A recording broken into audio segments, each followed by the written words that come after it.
Hey everyone, Retire on Dividends here, back to make another weekly update to my options trading journey. This video will have a 2-year-old in the background, so get ready. You may hear him on occasion. So, this is my watch list. You know, most of you know this already, but long story short, anything in blue is what I'm actually actively trading. So, tsll I will always trade because it's very affordable and very high volatility. BITX, I'm actually, all of my contracts kind of expired, but I'm waiting till Bitcoin kind of drops till I touch that one. SOXL I just got into, super crazy, dangerous fund. And then TNA, triple leverage index, I consider that the safest of the bunch. Also has the lowest implied volatility at 60%. Eventually, I'm going to add TQQQ and UPRO to the fund. And then it'll be a full-on party. Right now, I can't afford them, so they just sit, down in the gray until, they're affordable. CLSK and MARA, they're there if I'm super desperate, but I'm more than likely not going to use them. All right, so let's get to the trades for the week and see how it went. So I had a lot of trades expiring on the 20th, okay? See if I can zoom in. Nope, can't zoom in without losing the date. So I had a BitX put, a TSLL put, BitX put, TSLL put, right? So when you sell a put, what happens is you choose a strike price, and if BitX or TSLL close below the strike price that I chose, then guess what? I'll have to buy 100 shares or however many contracts I chose at that price. So for BitX, let's take a look at BitX. I had a 19 strike. Let me show the strike column. A 19, a 20, and a 21, right? Row 125, row 127, and row 128. So 19, 22, and 21. What did BitX close at? 28.77. So well above any of my strike prices. So all three of those expired worthless, okay?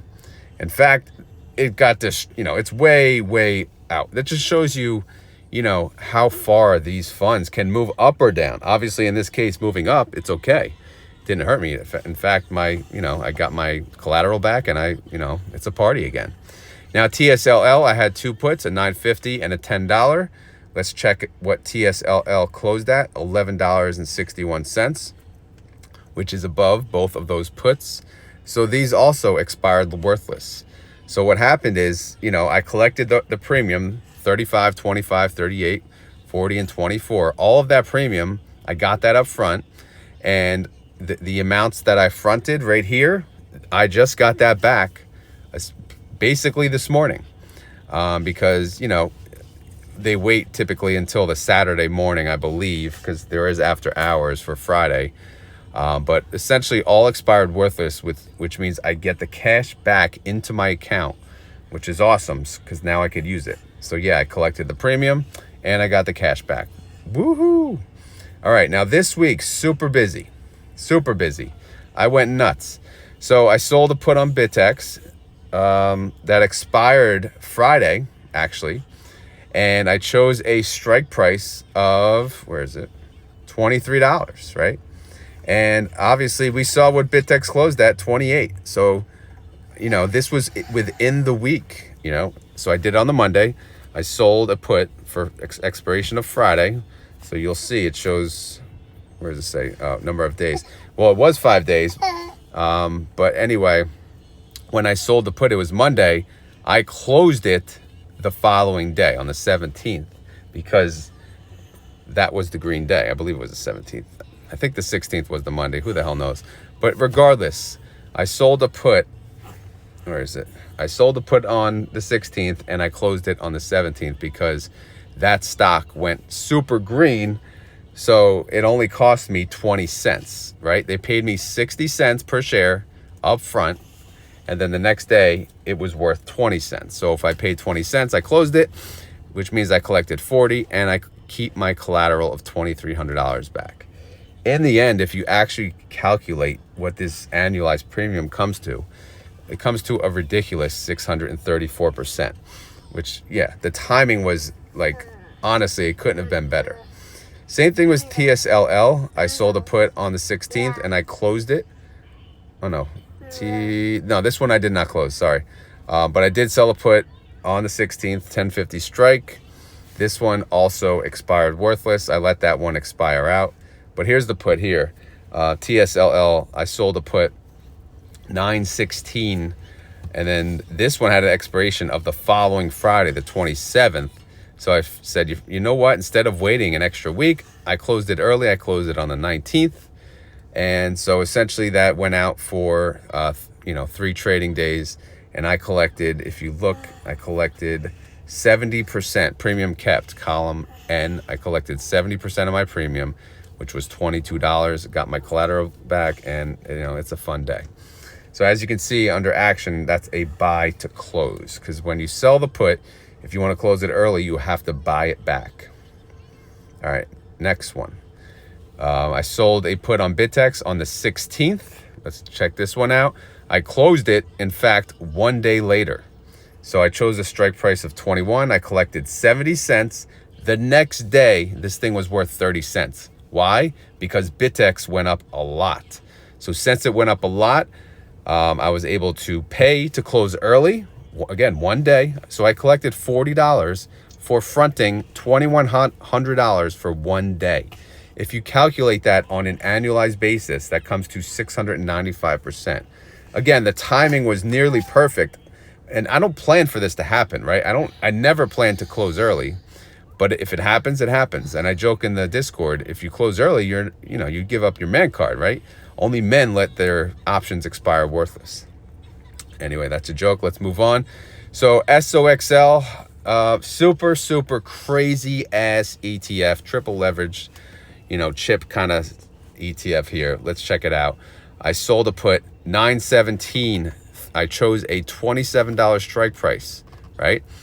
So 2 days later, I actually closed it. Why? Well, because SOXL went up, went up a lot. So it only cost me, I collected 74 cents when I sold that put. It only cost me 28 cents to close it. So I kept $46, which means I kept 62% of the premium in 2 days versus waiting another week. So same thing on the next one. I sold another put on SOXL the following day. And this one I closed the same date, the 19th, so I let it go essentially 1 day. So for 1 day, I collected 58 cents and I paid 23 cents to close it. So I got $35 for 1 day for fronting $2,600. This was an annualized yield. Well, but both of them, one was 310%, the other was 491%. This week was strange because we had super red days and super green days. So if you take advantage of those types of days, you can have this type of performance. But yeah, it's nuts. Plus it's SOXL. You don't mess with SOXL, just like you don't mess with STS, MSTR. It's crazy. All right, so I closed them out, right? And then what happened? And then the market tanked. Right? The market tanked, of course, after a big green day. That's why I closed them. Market tanked. I sold a put on SOXL yet again. This time I chose a strike price of $29. I collected 50 cents per share. Total $50. Annualized yield 89%. Since it tanked, guess what? I sold puts on TSLL. By the way, all these expiration dates are for next Friday. For this one, I chose a strike price of $11.50. This is for 58 cents. That's $58 in total. Annualized yield, 262%. I sold another put on TSLL. Again, I scatter my strikes. This time, $11 strike. I collected $36, which is a 170% annualized yield. And last but not least, I sold yet another put on SOXL because I'm a greedy bastard and I wanted more premium. And I collected how much? $39. This yielded me about 72%. So if you look, I do have the percentage out of the money, so it tells you the stock price at the time I executed this trade and the strike price I chose. So most of them are pretty far out of the money, especially on SOXL. TSLL, I don't care. I go closer to the money because this one I can afford to save. God forbid Tesla just start tanking. I'm not too worried, not one bit. So it was a really, really good week. And I honestly, I can't complain. I had a lot of fun trading options. All right, let me fix his iPad. He's crying. Let's see. Okay, let's restart. Let's try that. All right, so how much did I make? Well, this has the totals. So far for the month of September, I have made $1,230, which is pretty insane considering last month was my super high record of 1,021, and I already beat that. So obviously I've been playing around with options much more. And you know, I'm using more of my money to trade options myself versus paying the fund managers too. And it's working out, and I'm having fun while doing so. All right, so as far as the wheel tabs, I have no assigned stocks. So nothing to show you guys at the top. The tsll put party is pretty lonely. I only have an 11 at 11.50 for next Friday. We'll see how that goes. TNA put party is really lonely. Nothing going on there. BITX put party, really lonely. Nothing on there.